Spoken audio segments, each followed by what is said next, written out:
So we are the last session before the dinner and the drinks. So we have to make it worth it, right? Um, nice movie. How was your trip in Japan, into the Netherlands? Yeah, very. It's impressive. It's a bit. Oh, microphone, please. Oh, Yeah. sorry. This is my first time to visit to the Netherlands and Eindhoven, and our delegation. It's 6 companies and 16 people, and go around the Eindhoven technology areas. Then it's very much appreciate the embassy of the Netherlands and the Bonn and Brabant states. Yeah, it's very impressive. Thank you very much. Nice. I went too quickly to the question. I forgot to actually do the important part of introduction.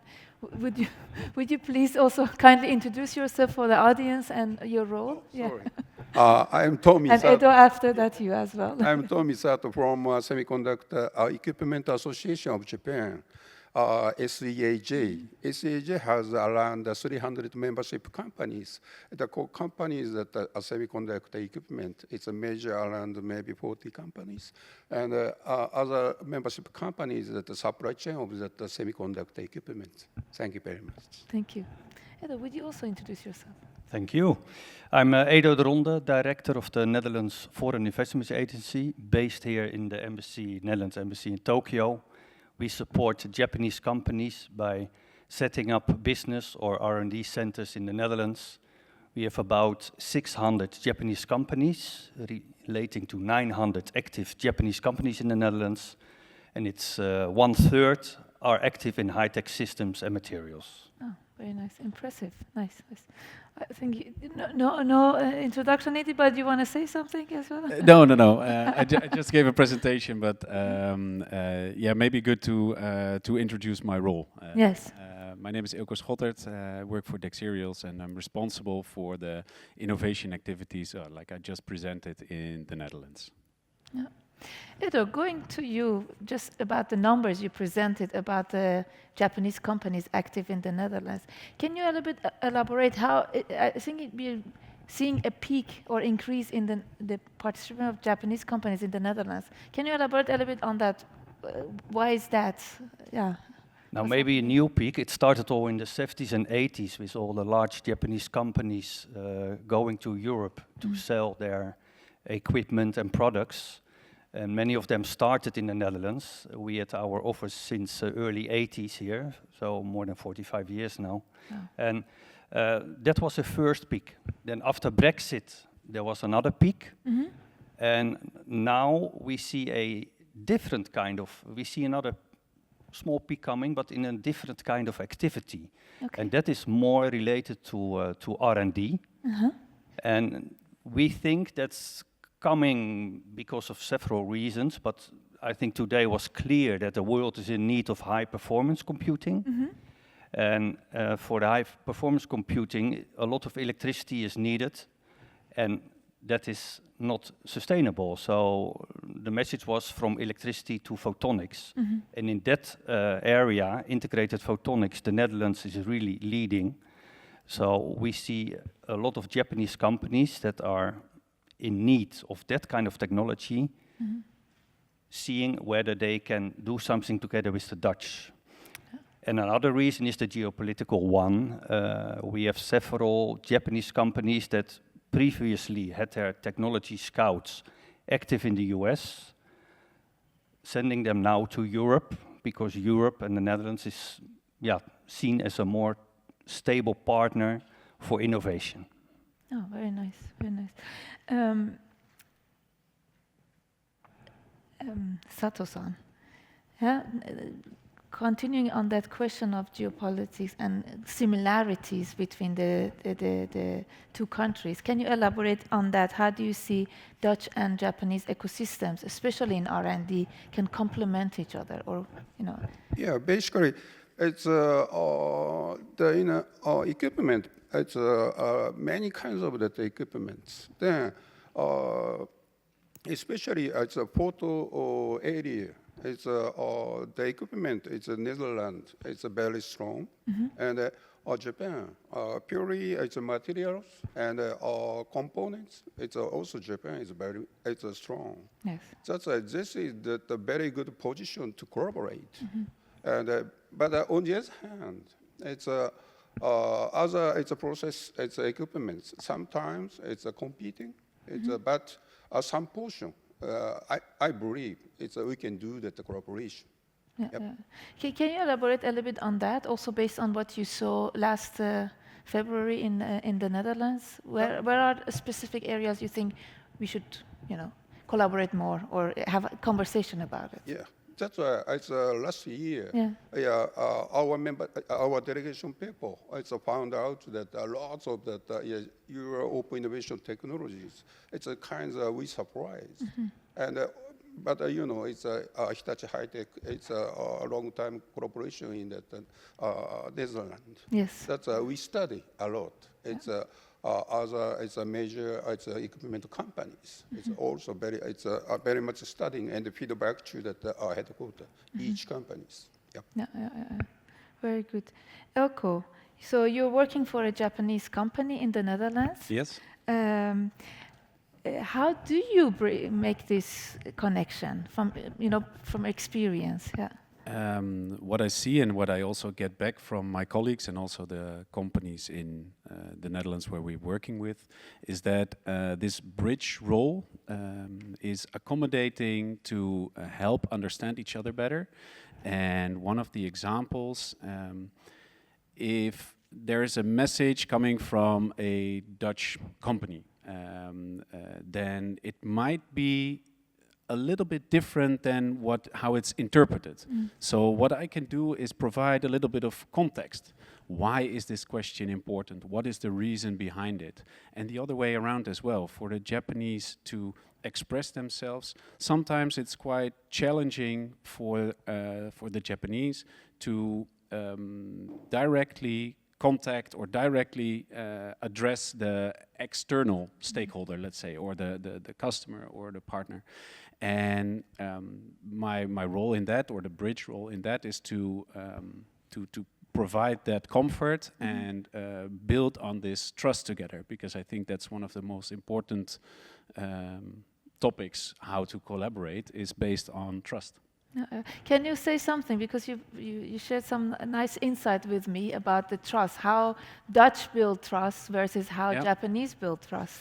One of the things I see as one of the important differences actually in this approach, in the Netherlands we say, yeah, let's work together and we'll work out the details along the way or in a later stage. And what I've noticed that in the collaboration and cooperation with Japan, first we need to identify all the specifics, we need to identify all the details, and then in the end will be the decision, are we going to work together, yes or no? And I think this is a crucial difference, and I don't think that we should try to change. As long as everybody is aware of this difference, then we know how to deal with it. Any tips or tricks? Best known methods? Listen and also experience it. So build this trust together. The Dutch can be very direct in saying what they want, and sometimes it's a little bit, it can come across as offensive or direct. But also maybe for the Japanese, it's never the intention to be direct or to come across aggressively. That's just the way we are. Edo, you have also long experience with building relationship between Japan and Netherlands, and also as NFIA. How about you? What do you have any observations or success stories? Now I totally recognize Eelco's experience, and I'm so lucky that I have a great team of all Japanese speaking and Japanese people, because that is really needed, and they are the bridge that Eelco is forming between Japan office and the Dutch office. So I could only say to the Japanese companies, use us, use the embassy, use the innovation team, use my team. we don't have a commercial stake. We are independent. It's free and it's confidential. So use us as a bridge. We are based here both in Tokyo and in Osaka, and then find out how you can go to the Netherlands. And we also support you in going to the Netherlands by fact-finding trips, by introducing 2 missions coming to Japan, so not always need to go to the Netherlands. So that is really that bridge function, connecting the 2 cultures, is really important, and we can provide it. Yeah. And in your experience, what are the non-negotiable things that we have to prioritize? If a Japanese company wants to, considering expansion or entering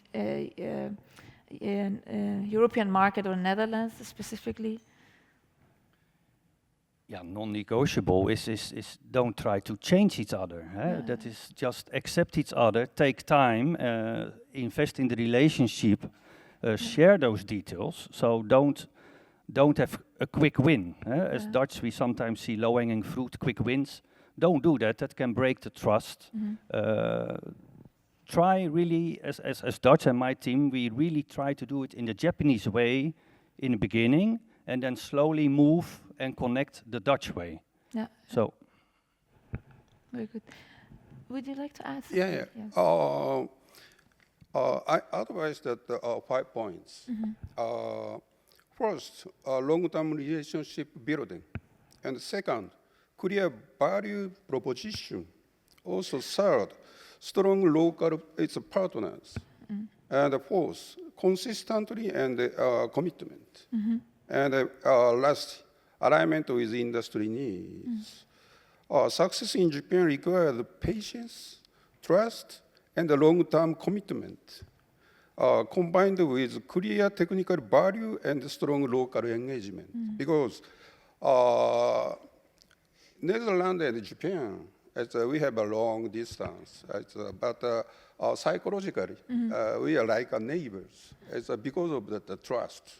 It's not short-term. It's try to aim not to try to that short-term wins. Yeah. We have to think about the long-term relationship, cooperation, and cooperation. Yeah. I believe that. Can we say that, at least my experience is in deep tech, especially, you need to have that patience and long-term thinking. So quick wins in deep tech domain doesn't exist. So that could be an interesting common, let's say, common topic, because also the Dutch parts. We look at ASML, been spending working 20 years on lithography EUV machines. There are many examples like that. So that's why maybe the deep tech is a good topic to start with. Yeah. Yeah, I think maybe another important topic in collaboration is the open innovation. What I see from the last few years that we have engaged in Brabant specifically is that all the members, all the people that are working there are very open, and they really want to help other people to come to the next step. Even if it doesn't directly relate to their business, it's supporting towards other companies. And this is also, of course, shown by this open innovation and the different research programs. But this also comes with a challenge, because if you tell something, and of course you are all bound by NDAs and confidentiality, but that doesn't necessarily mean that you cannot help each other. And I also noticed that took our Japanese colleagues also a lot of time to get used to this way of working. And it can be very beneficial, but it really needs also some explanation and some background to how this open innovation is working. Yeah. Hands-on experience. This is, again, I'm not repeating you, but also not repeating myself, but we see this a lot. When Dai Nippon Printing announced to go to the Netherlands, it was on 8 o'clock news in Tokyo, and the weeks after, several other Japanese companies contacted us. And now we have Hitachi High-Tech, we have Tech Cereals, and I'm only talking about deep tech related Yes, companies. We also have life science or agri-food, but and the discussions, they all follow a certain pattern. The researchers are the first that are ready to go because they see the value in collaboration. But then also use the embassy and use our partners. We will bring board members, for example, to events on the embassy, have a lunch with the ambassador or with our consul general in Osaka, and create an atmosphere of trust. Because the board members, they are also a next step in taking a decision, and then combined to the legal councils, that's another step. So there are no quick wins. Those processes take at least 1 to 3, 4 years. So basically, actually, you're looking into multi-layers within the organization. So at the engineering or work floor, on the content part, to work together creates the common goals, the win-win situation, and at the management decision-making layer, to really understand what is the added value if they want to invest in such, let's say, collaborations or activities. That's nice. So also maybe for our Dutch guests to bring it back home, that understanding that you cannot just bypass a group. You need to address all the layers of the organization. Maybe one of the last questions. So you visited in February. Do you have any plans to go again to Japan, to Netherlands? And what you would like to discuss then? Yeah, What do you want to see? Basically, it's our discussion this year. Also, try to make that next program. It's with another attractive items. It's to create, and I want to initiate to that our membership companies. Also, maybe core 6-7 companies. So 10 of the people. It's want to visit to that Netherlands. Maybe within this year. Yeah. Yep. Anything specific the members that asked or wish to see in the Netherlands? This is still under discussion. Yeah, it's still we have 3-4 candidates, but not fixed that items. And after fix that, we will have a discussion with the Netherlands. It's our counterpartners. Yep. Very nice. Very nice. So, anything last words you would like to say before we head to dinner, as takeaway or ambitions? Yeah, a takeaway. I think I would just say, come visit, come and experience it. The openness and the initiatives that are being done in Brabant are there are many. If you need any advice, contact NFIA or the BOM or contact us. There are several companies who now have this experience, how to settle. Don't be shy, get in contact, and it's really beneficial to move towards Brabant. Nice. Yeah, and I learned from Hitachi High-Tech also the number one challenge was language. Yes. So I think English is not my native tongue, and it is not a native tongue for Japanese. And don't be afraid to make mistakes. Just try to speak English. We don't care making mistakes in speaking English. But that is, of course, different for a Japanese person. And the other thing is dare to share. When we have the discussions with the Japanese companies, they say, yeah, this is my IP, this is my top secret.